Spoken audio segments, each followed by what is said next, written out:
अभी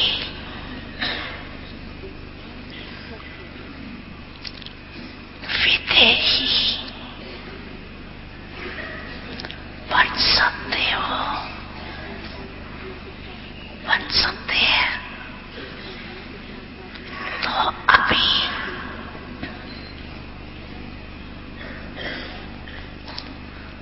एक सेकंड में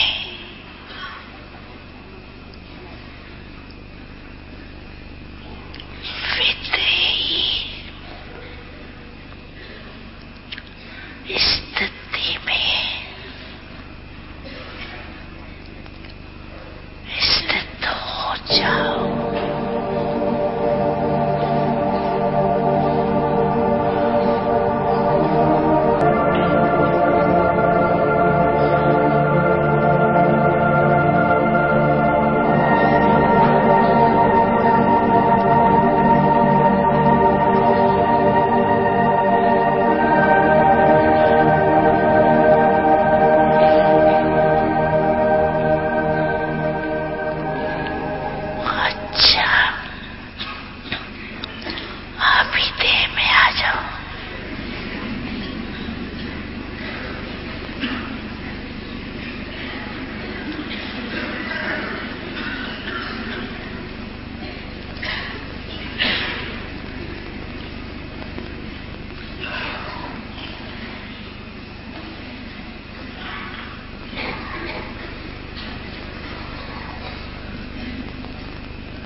पार जहाँ रहते हैं शिव बाबा हमारे, चलो हम चले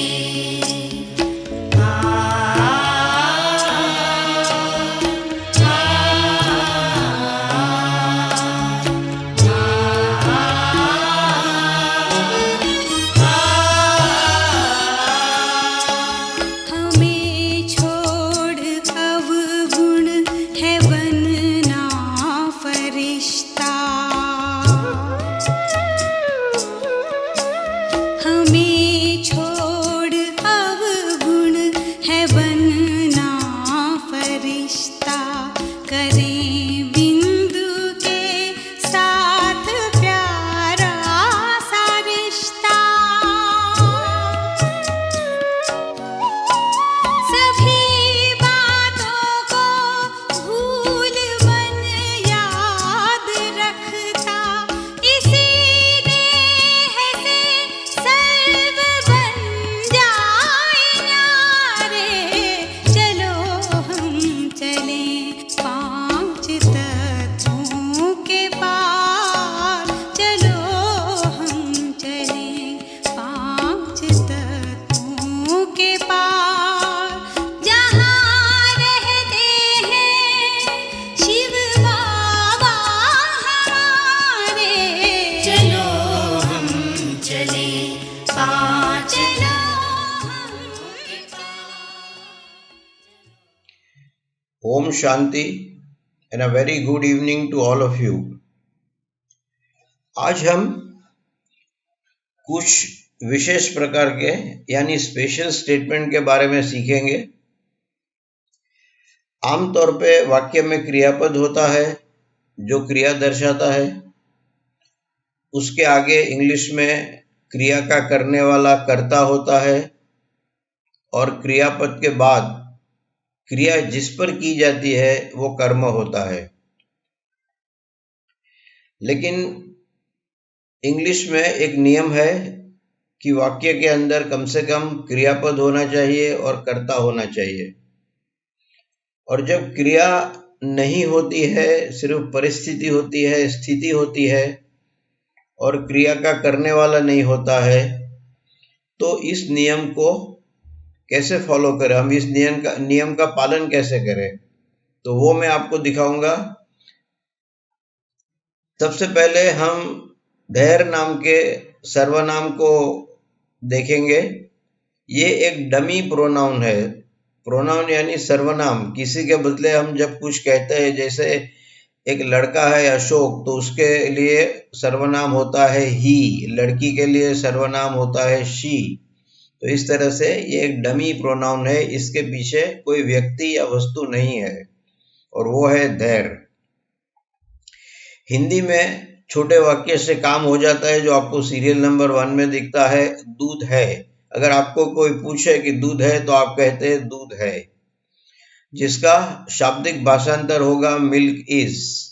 लेकिन इंग्लिश में इस तरह से वाक्य नहीं बनाया जाता है, और ऐसे वाक्य की रचना है देयर इज मिल्क। अगर आप किसी को कहना चाहते हैं कि ये चीज है, तो आपको देयर इज एक वचन के लिए और देयर आर बहुवचन के लिए इस्तेमाल करना है। तो हम कहेंगे देयर इज मिल्क, दूध है, देयर इज वाटर, पानी है, देयर इज फूड, खाना है, इस तरह से बोला जाता है। और इसका अगर प्रश्न बनाना है, आप किसको पूछना चाहते हैं कि मिल्क है कि नहीं, तो क्रियापद आगे आ जाता है, और ये जो डमी करता है, डमी प्रोनाउन है, वो क्रियापद के बाद चला जाता है। आप पूछते हैं is there milk, is there water, is there food. और सीरियल नंबर 2 में मैं ये 2 वाक्य का नेगेटिव भी आपको दिखाता हूं। अगर आपने किसको पूछा दूध है और उसके पास दूध नहीं है, तो वो कहेंगे देयर इज नो मिल्क। यहाँ इतना ध्यान रखना है कि नेगेटिव के लिए NOT नॉट का इस्तेमाल नहीं होता है, देयर के साथ नो का इस्तेमाल होता है, देयर इज नो मिल्क। और अगर जब कोई आपको कहता है देयर इज नो मिल्क और आपको आश्चर्य होता है, तो जैसे हम हिंदी में पूछते हैं क्या दूध नहीं है आपके पास, तो इसी तरह इंग्लिश में भी पूछा जाता है इज देयर नो मिल्क। हम ये वाक्य रचना बहुवचन के लिए भी उपयोग में ले सकते हैं और लेते हैं। There are bananas, there are apples. हाँ, और इसका प्रश्न होता है क्रियापद को आगे लाके, आर देयर बनानास, क्या आपके पास केले हैं। उसका जवाब आता है हाँ देयर आर बनानास, या सीरियल नंबर 4 में देयर आर नो बनानास, केले नहीं है। और अगर जब आपको कोई कहता है कि केले नहीं है तो आप भी आश्चर्य से पूछते हैं आर देयर नो बनानास, क्या आपके पास केले नहीं है। तो ये एक खास प्रकार की वाक्य रचना है जो हमने सीरियल नंबर 1, 2, 3, 4 में आपको दिखाई। ये वाक्य रचना आप अन्य परिस्थिति के लिए भी उपयोग में ला सकते हैं जो मैंने सीरियल नंबर 5, 6 और 7 में दिखाई है।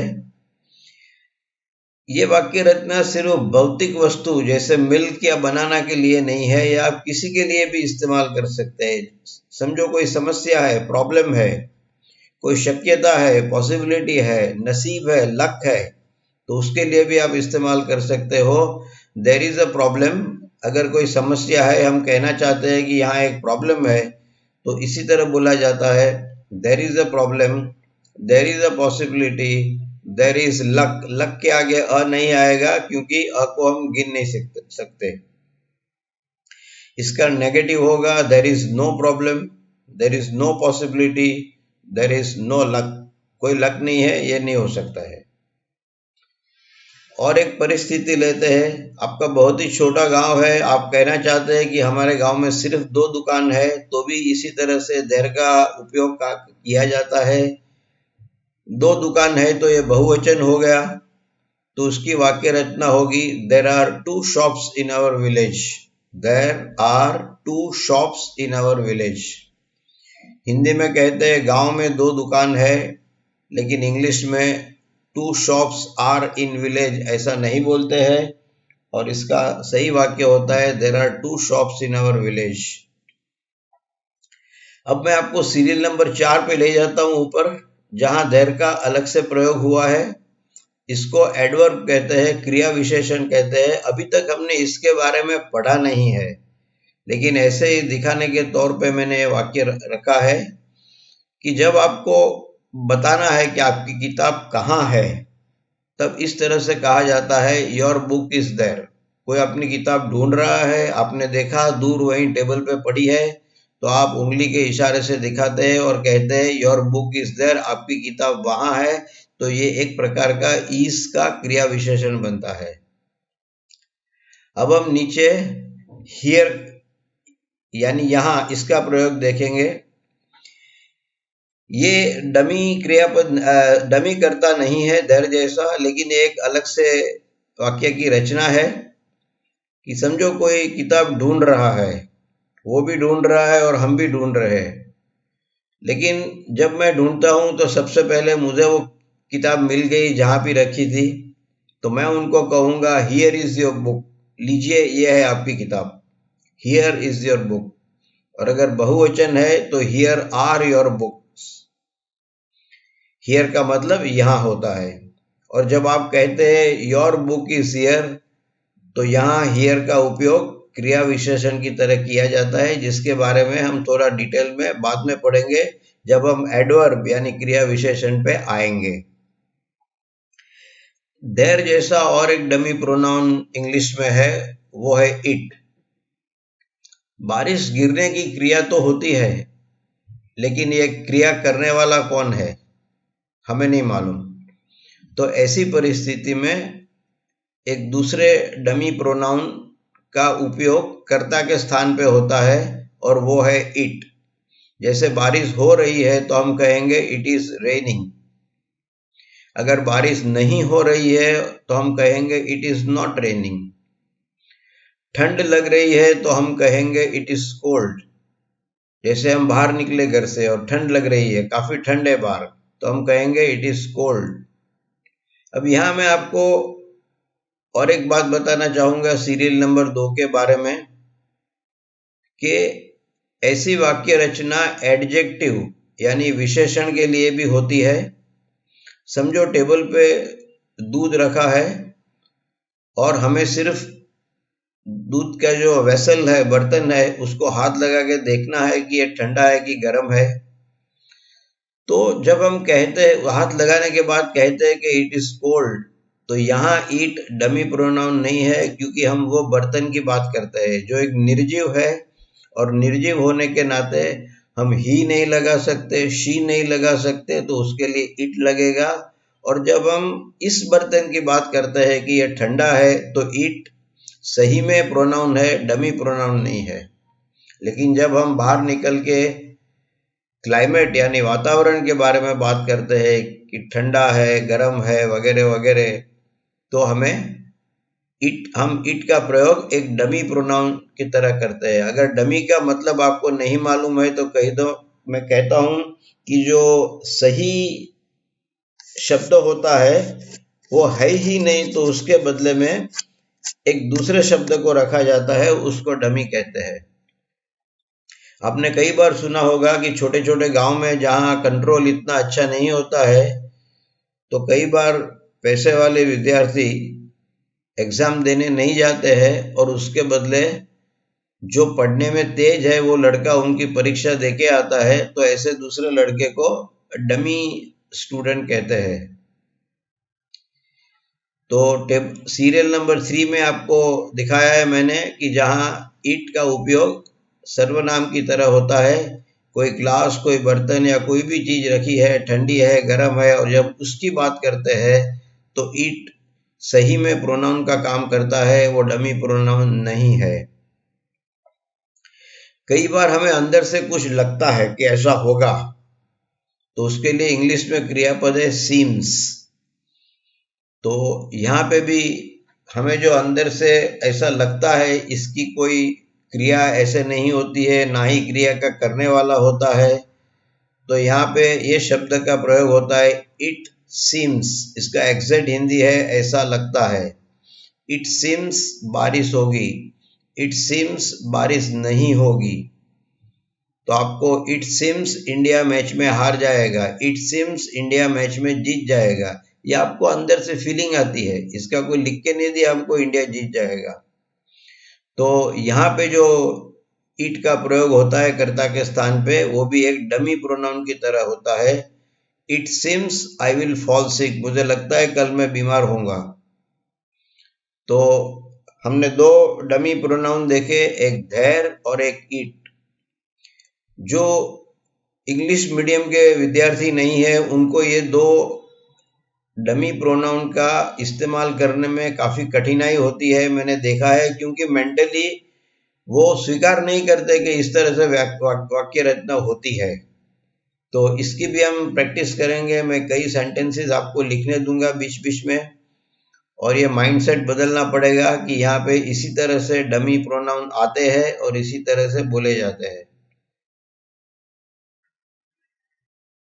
इसके अलावा एक विशेष प्रकार के वाक्य होते हैं जो हम हिंदी में भी बोलते हैं, किताब यहाँ है, किताब वहां है, और दोनों का नेगेटिव भी होता है और प्लूरल बहुवचन भी होता है।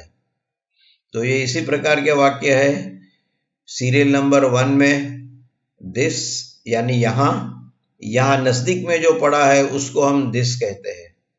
और सीरियल नंबर 2 में मैंने आपको दिस का बहुवचन दिया है, प्लूरल दिया है, दीस। सीरियल नंबर 3 में इसका ये शब्द लेके वाक्य रचना की है, एक वचन और बहुवचन दोनों में। This is a book, these are books. Serial number 4 में दोनों का नेगेटिव किया है, this is not a book, these are not books. Serial number 4 में इज लिखना रह गया है, तो आप ऐड कर लेना, this is not a book, these are not books. Serial number 5 में जो दिस है वो विशेषण है, क्योंकि वो किताब के बारे में कहता है, वो कर्ता के तौर पे नहीं आता है। कर्ता कौन है? कर्ता बुक है, किताब अच्छी है, बुक इज गुड, जिसकी कोई आवश्यकता नहीं है। बुक इज गुड से मेरा काम हो जाता है, पूरा वाक्य बन जाता है। लेकिन मैं यहाँ दिखाना चाहता हूँ कि यह किताब अच्छी है, जो यहाँ नजदीक में है, वो दूर वाली किताब अच्छी नहीं है। तो मैं यहाँ दिस का प्रयोग विशेषण की तरह करता हूं और सही वाक्य आएगा this book is good. That यानी वहां, जो दूर का है उसको हम दैट कहते हैं, जो सीरियल नंबर 6 में मैंने लिखा है। उसका बहुवचन होता है दोस, ये दैट का बहुवचन है। और इसका सिंपल सेंटेंस और नेगेटिव सेंटेंस मैंने आपको सीरियल नंबर 8 और 9 में दिया है। That is a book, those are books. That is not a book, those are not books. ये यहाँ पे भी हम दैट को विशेषण की तरह प्रयोग कर सकते हैं, इस्तेमाल कर सकते हैं, जो एग्जैक्टली सीरियल नंबर 5 की तरह है। फर्क इतना है कि जो किताब अच्छी है वो हमारे नजदीक नहीं, वहां दूर कहीं पड़ी है, तो उसको दिखा के हम कहते हैं दैट बुक इज गुड। तो यहाँ पे दैट विशेषण की तरह आता है। हमने अभी दोनों नहीं पढ़े, विशेषण क्या है और क्रिया विशेषण क्या है, लेकिन मैं आशा रखता हूं ये शब्द से आप परिचित होंगे और हम इसको भी आगे जाके कवर कर लेंगे, इसके बारे में भी हम पढ़ेंगे। इसके अलावा मैं आपको 4 और क्रियापद दिखाना चाहता हूं। मैंने शायद एक मुखवास में आपको नीड और वांट वाले क्रियापद दे दिए थे, नहीं दिए तो आप समझा देता हूं क्या है। जो चीज की हमें आवश्यकता होती है कि जिसके बगैर हमारा काम ही नहीं चले, तब हम नीड क्रियापद का उपयोग करते हैं। समझो आपके घर में कोई आपको मिलने आया है, आपकी कोई चीज टूट गई है और आपको मालूम है इसे रिपेयर करना आता है, तो आप इसे रिक्वेस्ट करते हैं कि भैया मेरा इतना काम कर दो। अब वो चीज स्क्रू ड्राइवर के बगैर रिपेयर नहीं हो सकती और आपके पास स्क्रू ड्राइवर नहीं है, तो वो बंदा कहेगा कि I need a screw driver, इसके बगैर मैं हाथ से इसको रिपेयर नहीं कर सकता। तो जिस चीज की आवश्यकता है, जिस चीज के बगैर काम नहीं हो सकता, उसके लिए हम नीड शब्द का उपयोग करते हैं। आपको लिखना है तो आई नीड अ पेन। आपको खाना बनाना है तो उसके पहले I need to wash my hand, मुझे हाथ धोने पड़ेंगे। कोई बीमार आदमी है तो कहता है आई नीड माई मेडिसिन, मुझे मेरी दवा चाहिए। किसको किसी भी वजह से घर जाने की आवश्यकता है, कहेगा I need to go home, मुझे घर जाना है। तो जहां जहां भी आवश्यकता का प्रश्न आता है तो आमतौर पे नीड क्रियापद का उपयोग किया जाता है। कई बार स्पोकन इंग्लिश में नीड के बदले वांट का भी उपयोग होता है, लेकिन मेरे हिसाब से ये गलत है। भले स्पोकन इंग्लिश है, जो चीज आवश्यक है वो आवश्यक है, उसके लिए नीड क्रियापद का उपयोग करना अच्छा है। उसके बाद सीरियल नंबर 2 पे वांट आता है। ये सिर्फ एक मानसिक स्थिति है। मेरे पास 10 पेन है, फिर भी मैं बाजार में जाके और 2 पेन खरीद सकता हूँ। मेरे पास कपड़े हैं, मैं और कपड़े खरीद सकता हूँ। कुछ भी है, मैं ज्यादा खरीद सकता हूँ। तो वांट है, अपनी इच्छा दिखाता है कि हमारी इच्छा क्या है, और इस इच्छा को दर्शाने के लिए हम वांट शब्द का प्रयोग करते हैं। आई वांट अ पेन, मुझे एक पेन चाहिए। I want to wash my hand, जरूरत नहीं है कि इसके बाद आप खाना पकाएंगे, लेकिन आपको अच्छा नहीं लगता है, आपको हाथ धोना है। I want to wash my hand. I want my medicine, आप कहीं जा रहे हो, आप बीमार नहीं हो इस वक्त, लेकिन जो दवा आप सुबह शाम लेते हो, अभी तो आप ऐसे ही 2 घंटे घूमने जा रहे हो, लेकिन फिर भी आप कहेंगे नहीं मैं दवा साथ में रखता हूँ, और इसके लिए आप बोलेंगे आई वॉन्ट माई मेडिसिन। आप लेने वाले नहीं है, सिर्फ जेब में साथ में रखते हैं, कहीं जरूरत पड़ी तो ले लेंगे। I want to go home, ये सिर्फ इच्छा है, कोई जरूरत नहीं है घर जाने की, लेकिन जब आपको लगता है नहीं अभी मुझे यहाँ नहीं रहना है, मुझे घर जाना है, तो कहेंगे I want to go home. तो ये फर्क है नीड और वॉन्ट के बीच में। तीसरे सीरियल नंबर पे विश। हम जो विश करते हैं ये भी एक इच्छा का ही प्रकार है, लेकिन जब आप सीरियल नंबर 2 वाली इच्छा करते हैं तो इसके पीछे कोई ना कोई आपकी कैपेसिटी होती है, तैयारी होती है उस चीज को खरीदने की, पाने की, लेने की। लेकिन विश शब्द का हम तब इस्तेमाल करते हैं जब हमें भी मालूम है कि हम इतनी आसानी से हमारी इच्छा को परिपूर्ण नहीं कर सकेंगे। तो हम कहते हैं I wish to go to London, I wish to become a doctor, मुझे डॉक्टर बनना है, मुझे लंदन जाना है। लेकिन वॉन्ट और विश में यही फर्क है कि विश में आपकी कोई तैयारी नहीं होती है और ये सिर्फ एक इच्छा है। ये बिल्कुल काल्पनिक नहीं है, लेकिन एक ऐसी इच्छा है जो आप इस वक्त इसको पूरी नहीं कर सकते, तब आप विश शब्द का प्रयोग करते हैं। जैसे आपको कोई विद्यार्थी परीक्षा देने जा रहा है तो आप उसको कहते हैं ऑल द बेस्ट, तो आप उसको विश कर रहे हैं, I wish you good luck. लेकिन आपको भी मालूम है ये आपके बस की बात नहीं है सिर्फ ये 4 शब्द बोल के उसको परीक्षा में पास करवा देना। तब आप बोलते हैं I wish you good luck. तो ये फर्क है वॉन्ट और विश। तो सीरियल नंबर 4 में मैंने आपको दिखाया किस तरह से विश किया जाता है। सीरियल नंबर 3 में विश के बाद एक कार्य आता है, टू गो पहली कॉलम में है और टू बिकम लास्ट कॉलम में है। I wish to go, I wish to become. Wish अपने आप में क्रियापद है और एक वाक्य में 2 क्रियापद नहीं आ सकते, इसलिए हमने गो के बदले टू गो यानी इन्फिनिटिव का उपयोग किया है। इन्फिनिटिव क्रियापद नहीं है। और लास्ट कॉलम में भी हमने टू बिकम का उपयोग किया है, ये भी इन्फिनिटिव स्वरूप है, ये भी क्रियापद नहीं है। और इस तरह हम वाक्य का रूल फॉलो करते हैं कि वाक्य में एक ही क्रियापद होना चाहिए जो है विश। सीरियल नंबर 4 में विश के बाद नाउन आता है, लेकिन नाउन के पहले आपको प्रोनाउन रखना पड़ेगा जिसके बारे में आप बात करते हैं। समझो आप जिस व्यक्ति को विश करते हैं वो सामने खड़ी है, तो आप कहेंगे आई विश यू सक्सेस, मैं आपको विश करती हूँ सफलता मिले आपको।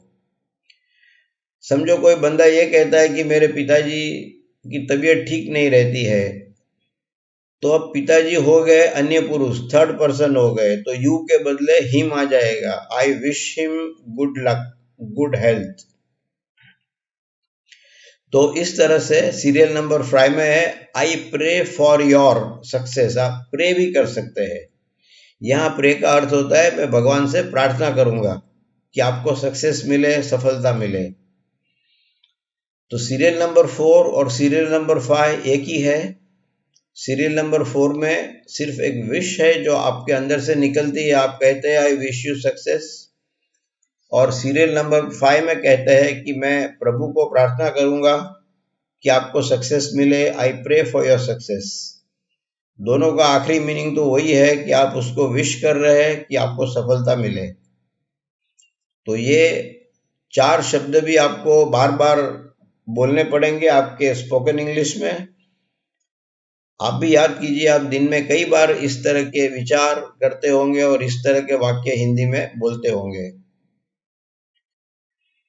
ये चारों क्रियापद रेगुलर है और जब मैं इसकी टेस्ट आपको दूंगा तो मैं आपको लिख के बताऊंगा क्या है।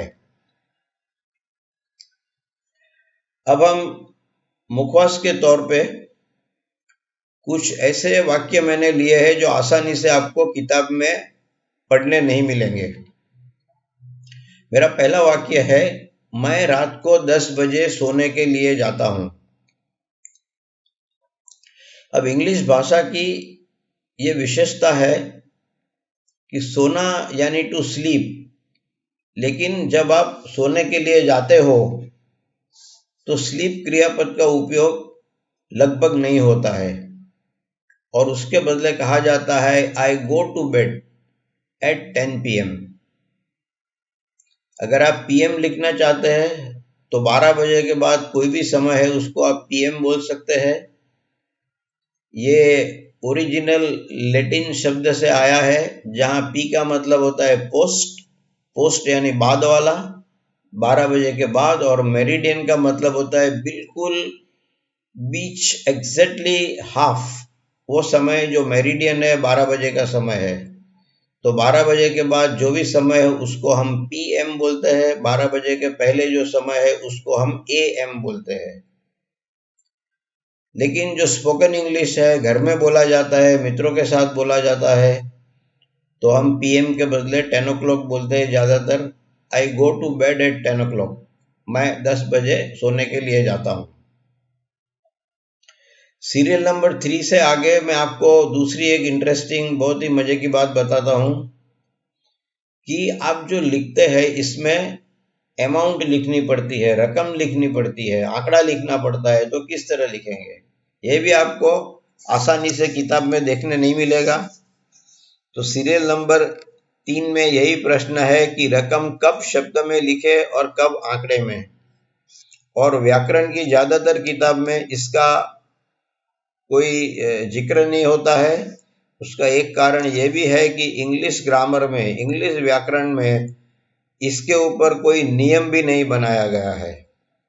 तो यहाँ जो प्रैक्टिस होती है असल में वो अपनी कन्वीनियंस, अपनी सुविधा के हिसाब से होती है, और इसके पीछे व्याकरण का कोई नियम नहीं है। सुविधा क्या है, मैंने सीरियल नंबर 4 में लिखा है कि इंग्लिश में 2-3 शब्द में आने वाली रकम या आंकड़ा शब्द में लिखा जाता है, क्योंकि वह बोलने में सरल होता है। जो बोलने में सरल होता है तो शब्द में लिखा जाता है। इसके एग्जाम्पल्स भी मैंने दिए हैं। जैसे 30, हमको 30 लिखना है तो हम 30 शब्द में लिखेंगे, एक ही शब्द है। 65, इसमें 2 शब्द है और दोनों को हाइफन से जोड़ा गया है। जब आप इस प्रकार की रकम लिखते हैं, आंकड़ा लिखते हैं, 61 से लेके 69 तक, 51 से लेके 59 तक, तो बीच में हाइफन आता है। 65 में भी हाइफन आएगा, 61 में भी हाइफन आएगा, 68 में भी हाइफन आएगा। चेक पे भी इसी तरह लिखना सही तरीका है। इसमें भी 2 शब्द है तो हम 65 लिखते हैं। रकम कितनी भी बड़ी हो लेकिन शब्द कम है तो बोलने में, लिखने में, सुनने में सरलता रहती है, और वो सरलता का ही नियम इसके पीछे है। व्याकरण का तो नियम है ही नहीं कोई। तो जैसे 250 बड़ी रकम है लेकिन 3 ही शब्द है तो हम 250 लिखते हैं शब्द में। 12,000 2 ही शब्द है, 12,000 हम शब्द में लिखेंगे। सीरियल नंबर 5, रकम भले छोटी हो लेकिन इसमें लिखने के लिए हमें कई शब्द का इस्तेमाल करना पड़ता है, तो वो बोलने में सरल नहीं रहता, और ऐसी रकम को आंकड़े में लिखी जाती है। जैसे एग्जाम्पल के तौर में मैंने एक काल्पनिक रकम दी है आपको, 9,239, 9,239। अब इसको आप शब्द में लिखेंगे तो काफी लंबी लिखाई हो जाएगी। तो भले आप नोट बना रहे हो लेकिन आपको इस तरह की रकम आंकड़े में लिखनी चाहिए, अमाउंट में लिखनी चाहिए, ताकि लिखने में भी सरलता रहती है और पढ़ने वाले को पढ़ने में भी सरलता रहेगी। और 6 नंबर में मैंने आपको मैं जो करता हूं वो बताया है कि मैं 100 तक और फिर 3 शब्द वाले आंकड़े जैसे 250 है वो मैं शब्द में लिखता हूं। लेकिन 250 से भी छोटी रकम 239 वो मैं आंकड़े में लिखता हूं, क्योंकि मैं इसे 4 अक्षर का थोड़ी लंबी लिखाई मानता हूं जो पढ़ने में मुश्किल है। तो ये नियम है किस तरह से रकम शब्द में और आंकड़े में लिखी जाती है। मैंने आपको बताया था कि आज से हम टेस्ट पेपर लिखना शुरू करेंगे। मैं हर रोज आपको प्रश्न दूंगा, वाक्य दूंगा, आपको उसका भाषांतर करना है, और दूसरे दिन मैं इसके सही जवाब आपको लिख के दे दूंगा, और साथ साथ में और 4-5 वाक्य दूंगा बनाने के लिए। इसमें शर्त मेरी तरफ से ये है कि न तो मैं आपको टेंस का नाम बताऊंगा, काल बताऊंगा, न मैं आपको एस्पेक्ट बताऊंगा, लेकिन मेरे वाक्य में कहीं न कहीं ऐसे शब्द होंगे जिससे आप आसानी से जान जाएंगे कौन सा टेंस है, कौन सा काल है और कौन सा एस्पेक्ट है। आपको वो टेंस पसंद करना है, वो एस्पेक्ट पसंद करना है, और आज तक मैंने कॉन्जुगेशन के जो नियम आपको दिखाए हैं वो लेके आपको वाक्य बनाना है। अगर मेरे वाक्य में कोई ऐसा शब्द है जो मैंने आज तक आपको नहीं बताया तो वो मैं आपको लिख के दूंगा, उसकी तकलीफ आपको नहीं उठानी है। मैंने आपको ये भी कहा था कि सीखने की प्रक्रिया 2 स्तर पे होती है। पहले स्टेज 1 आती है जिसमें आप समझने लगते हो कि कैसे क्या होता है, और स्टेज नंबर 2 में आप कंठस्थ करते हो। अगर अभी तक आपने कंठस्थ नहीं किया है तो आप आज तक की जितनी स्लाइड है उसमें से जो भी सही स्लाइड है इस वाक्य के लिए वो देख के आप वाक्य लिख सकते हो, क्योंकि मैं सिर्फ आपकी मेमोरी, आपकी याददाश्त की टेस्ट लेना नहीं चाहता, मैं आपकी समझ की भी टेस्ट लेना चाहता हूँ। याददाश्त बाद में आएगी धीरे धीरे। तो अगर आप सही वाक्य लिखते हैं स्लाइड देखकर तो भी मुझे आनंद होगा। और आज पहली स्टेज में हमारी इतनी जरूरत है कि आप किताब खोलें, मेरी स्लाइड्स खोलें और सही वाक्य लिखें। याददाश्त हम धीरे धीरे बनाएंगे, ये कोई बड़ा प्रॉब्लम नहीं है। तो आज के वाक्य है, 4 ही वाक्य है। मैंने ये पीडीएफ फाइल आज सुबह में ग्रुप में टेलीग्राम में पोस्ट भी कर दी है। आपको अभी लिखने की जरूरत नहीं है, आप वो पीडीएफ फाइल खोल के देख सकते हो, और इसके जवाब मैं आपको 2 सितंबर को कल दे दूंगा। सीरियल नंबर जो 2nd क्वेश्चन है वहां पे मैंने हर रोज सुबह में जानबूझ के नए शब्द डाले हैं। इसका मीनिंग इंग्लिश में लिखा है एवरी मॉर्निंग, जो आपको इस्तेमाल करना है। तो ये मेरे 4 वाक्य, इसका भाषांतर करना है, और आने वाले वक्त में मैं ऐसे वाक्य दूंगा जिससे आपका काल, एस्पेक्ट, पर्सन, सिंगुलर, प्लूरल और वोकेबुलरी, शब्द भंडोल सबका इस्तेमाल होने लगेगा। उस वक्त मैं धीरे धीरे ये मुखवास देना बंद कर दूंगा, वाक्य ही ऐसे बनाऊंगा जिससे आपको नई नई चीज सीखने मिले और मालूम पड़े। तो इसके साथ मैं आज की सेशन खत्म करता हूं। ओम शांति, सी यू टुमारो। मैं इसके जवाब लिख के दिखाऊंगा, आशा रखता हूं उसके पहले आप इसके 4 वाक्य लिख के तैयार रखेंगे।